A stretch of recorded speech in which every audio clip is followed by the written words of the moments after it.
Olá, tudo bem? Eu sou o professor Alberto Veras e hoje vamos estudar, no âmbito da teoria geral do crime militar, o iter criminis e o concurso de pessoas. No âmbito do direito penal militar, são aceitas as mesmas disposições do direito penal comum que disciplina o iter criminis, a tentativa, a desistência voluntária, o arrependimento eficaz e o crime impossível. Para começar nossos estudos, devemos considerar o que seria o iter criminis. Esse termo designa o conjunto de etapas que se sucedem cronologicamente no desenvolvimento do delito doloso, desde a concepção até a sua concretização. São 4 as etapas do iter criminis: a cogitação, a preparação, a execução e a consumação. Em relação à fase executiva, à exceção dos crimes de atentado, uma vez consumado o delito militar, o sujeito se sujeitará à pena cominada no preceito secundário do tipo com redução de pena de 1/3 a 2/3 ou, excepcionalmente, sem a redução. Devemos também conhecer o conceito de tentativa, que corresponde à realização incompleta da conduta típica que não é punida como crime autônomo. A tentativa pode ser punível nos casos em que o crime cuja execução foi iniciada não se consuma por circunstâncias alheias à vontade do agente, corresponde ao chamado crime tentado. Se a consumação não ocorreu por vontade do próprio agente, há a desistência voluntária ou arrependimento eficaz, nos termos do artigo 31 do CPM, e não a tentativa. Quanto à punibilidade da tentativa, há distinção entre os dois códigos, admitindo o texto legal castrense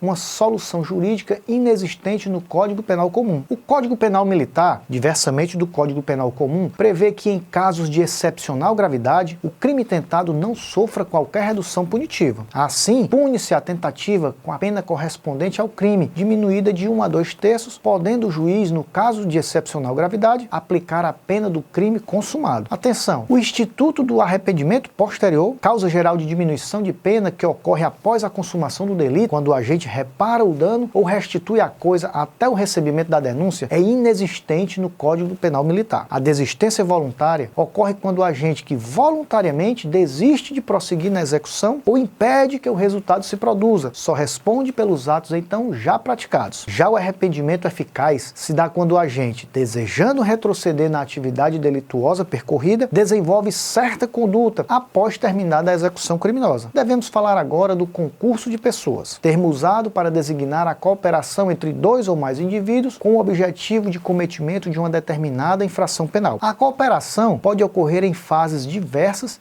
e em intensidade variável. Assim, quem de qualquer modo concorre para o crime incide nas penas a este cominadas na medida da sua culpabilidade. São requisitos ou elementos do concurso de pessoas a pluralidade de agentes e condutas, a relevância causal de todas as condutas, a ligação subjetiva entre os agentes e a unicidade ou identidade da infração penal. O CPM traz uma peculiaridade em relação à legislação penal comum, no que se refere à definição de punibilidade dos cabeças, instituto exclusivo do direito penal militar. No concurso de pessoas, os cabeças são os líderes, os organizadores do crime, independentemente de serem civis ou militares, praças ou oficiais. São os coautores que, de fato, exercem a liderança, a promoção ou a organização delitiva. Por expressa previsão legal, os cabeças deverão alternativamente sofrer alguma das agravantes do artigo 53, parágrafo 2º do CPM, causas de aumento de pena, ou mesmo cominação e aplicação de pena mais elevadas que as previstas